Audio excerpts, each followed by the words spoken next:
महाराज जी के साप्ताहिक कथा संस्करण में आप सभी भक्तों का स्वागत है। आज हम सुनेंगे महाराज जी की एक लघु कथा। एक बार की बात है, महाराज जी अपने काफ़ी सारे भक्तों के साथ चित्रकूट गए हुए थे और एक दिन प्रातः उन्होंने कहा कि चलो मैं तुम्हें एक साधु से मिलाता हूँ, आज के पास लेकर चलता हूँ, जिसने काफ़ी दिनों से कोई आहार नहीं लिया है।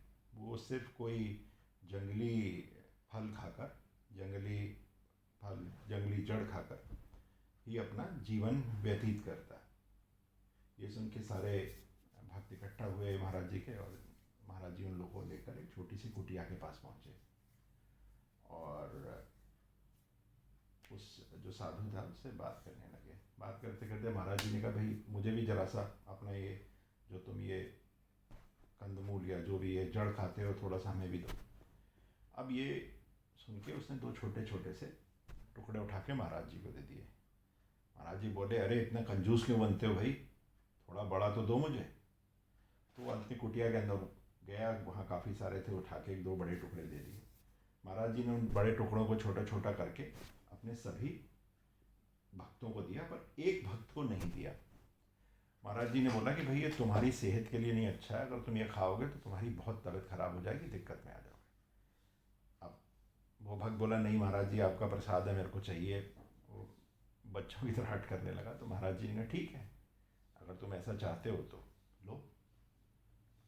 महाराज जी ने उसको जड़ दे दी। अब क्या हुआ इसके बाद? इसके बाद ये होता है कि ये लोग सब वापस जाते हैं। शाम को महाराज जी कीर्तन शुरू करते हैं और श्री राम जय जय राम का, जैसा महाराज जी को बहुत पसंद था, वो कीर्तन शुरू हो जाता है। सब लोग जो भक्त महाराज जी के साथ आए थे उस कीर्तन में शामिल हो जाते हैं और महाराज जी बहुत ज़ोर ज़ोर से अपने लय में गा रहे थे। अब जब कीर्तन शुरू होता है, थोड़ी देर बाद जिस भक्त को महाराज जी ने मना किया था कि भाई ये तुम जड़ मत खाओ, ये तुम्हें दिक्कत हो जाएगी, उसको थोड़ा समस्या होने लगती है। वो उठ के जो है कीर्तन छोड़ के अपने कमरे में चला जाता है और सोने की कोशिश करता है। अब जैसे ही वो कोशिश कर रहा होता है, महाराज जी वहाँ आ जाते हैं, उसका पैर पकड़ के खींचते, कहते चलो तुम कीर्तन में क्यों नहीं हो, कीर्तन करो। अब वो फिर से वो भक्त आके कीर्तन में बैठ जाता है। ऐसा दो तीन बार होता है। जब भी वो अपने कमरे में जाता है, महाराज जी उसे वापस बुला लाते। अब धीरे धीरे रात बढ़ती गई और काफ़ी कीर्तन जो है काफ़ी देर रात तक खिंचता चला गया। और खिंचता क्या मतलब, चलता महाराज जी का कीर्तन तो महाराज जी की तरह ही चलता था कि भाई वो रुकता नहीं था। तो सुबह काफ़ी 12-1 बजे करीब सारे भक्त उन नींदे हो गए। तो महाराज जी ने कीर्तन समाप्त करते हुए कहा, ठीक है भाई जाओ, और जो भक्त बीमार था उसे भी बोला, जाओ अब आप आराम करो, सुबह देखेंगे। अब वो भक्त जाके अपने कमरे में सो जाता है।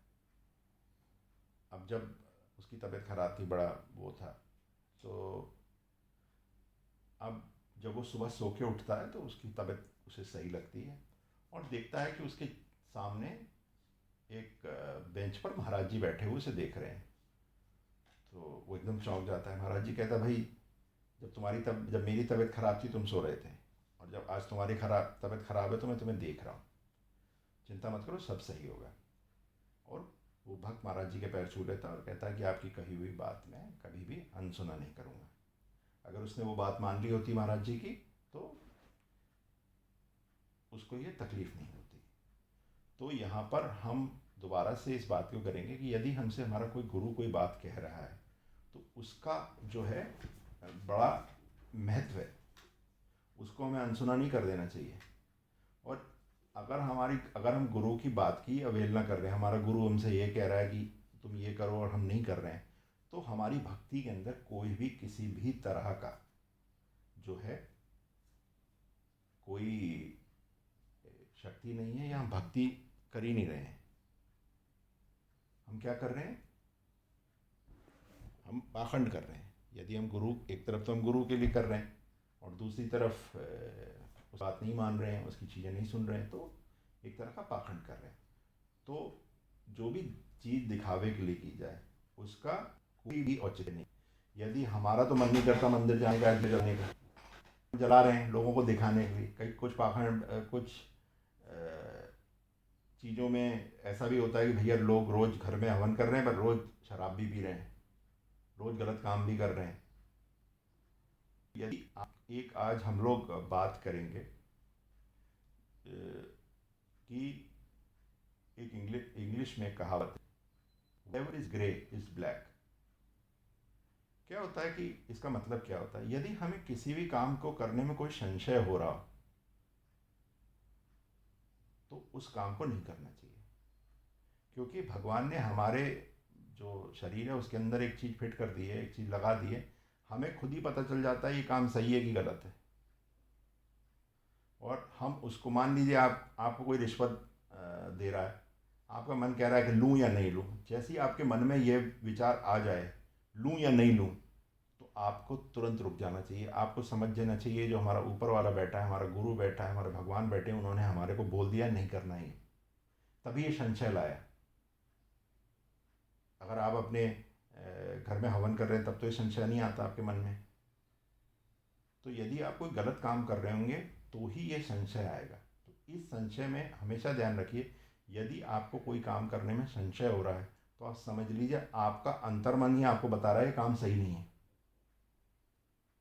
तो अगर कभी भी आपके मन में संशय हो तो आप इसको मान जाइए कि ये काम जो है सही नहीं होगा, तभी ये संशय आया है।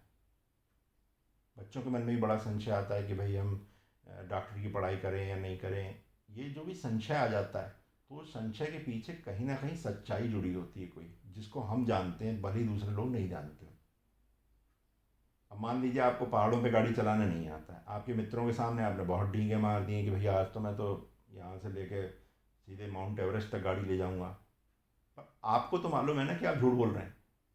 तो तुरंत ये संशय आ जाएगा, जैसे ही आप कहेंगे, वो कहेंगे चलो हम कहीं घूमने चलते हैं पहाड़ों पे, आपके मन में संशय आ जाएगा कि यार जाऊं कि नहीं जाऊं, जाऊंगा तो कहीं ऐसा नहीं हो कुछ हो जाए। तो यही, क्योंकि आदमी हर एक से झूठ बोल सकता है, अपने से नहीं बोल सकता, क्योंकि उसे सब कुछ मालूम है। आप समझ रहे हैं?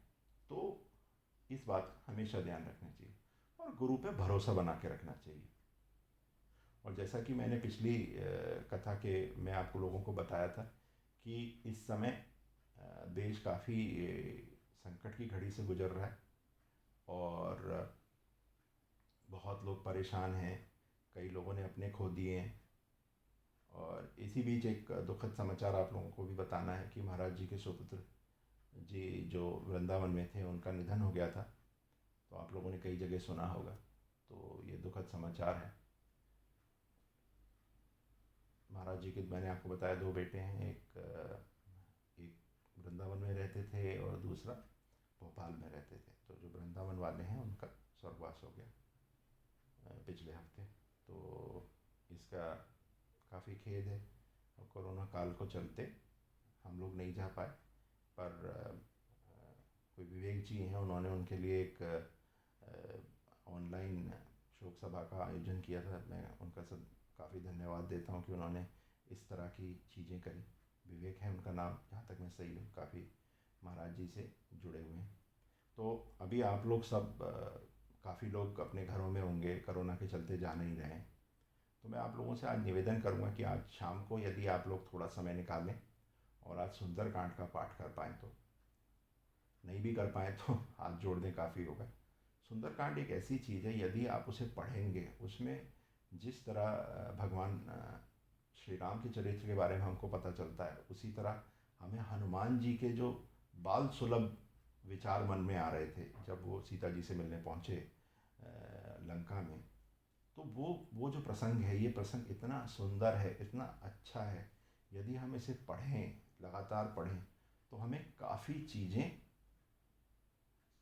समझ में आएंगी और हमें काफ़ी काफ़ी, हमें जो इस समय कोरोना के समय हम लोगों का, हम परेशान हो रखे हैं, चीज़ समझ में नहीं आ रही, उससे भी निकलने में बहुत आसानी होगी। तो सुंदरकांड अगर आप चाहें तो ऑनलाइन भी अवेलेबल है, आप चाहें तो ऑनलाइन से भी डाउनलोड करके पढ़ सकते हैं। और यदि, मैं जानता हूँ हम में से काफ़ी लोग जो है पढ़ने में असक्षम रहते हैं कि भाई ये संस्कृत है या जो भी है, उसको पढ़ना में काफ़ी दिक्कत आती है। तो धीरे धीरे जैसा पढ़ पाएँ वैसा पढ़ें और मैं आप लोगों को बिल्कुल इस बात को बताता हूँ कि ये सुंदरकांड अगर हम मंगल को करते हैं आज या कभी भी करते हैं तो इससे हमारे, चलिए इसका मैं ये नहीं कहूँगा कि कोई आप कोई किसी तरह की डील क्रैक करिए किसी के साथ कि मैं ये पढ़ूंगा तो ये होगा, नहीं। आपको मानसिक रूप से और जो आपका हृदय में जो है वो काफ़ी शांति मिलेगी और आपको काफ़ी आनंद आएगा ये पढ़ने में। अगर आप और आपकी पत्नी या आपके बच्चे साथ बैठ के पढ़ लें तो इससे बढ़िया तो कुछ हो ही नहीं सकता है। इससे एक तो घर में काफ़ी सकारात्मक ऊर्जा आएगी, आपके मन में भी विश्वास आएगा और काफ़ी आपको आनंद मिलेगा। अगर आप ऐसा करते हैं तो मुझे ज़रूर बताइएगा कि आपने ये किया तो आपको कैसा अनुभव रहा। हम लोग अगली बार इन अनुभवों की चर्चा करेंगे। इसी के साथ ये कथा संस्करण में यहीं समाप्त करता हूँ। धन्यवाद। महाराज जी आप लोगों पे कृपा बनाए रखेंगे, चिंता ना करें।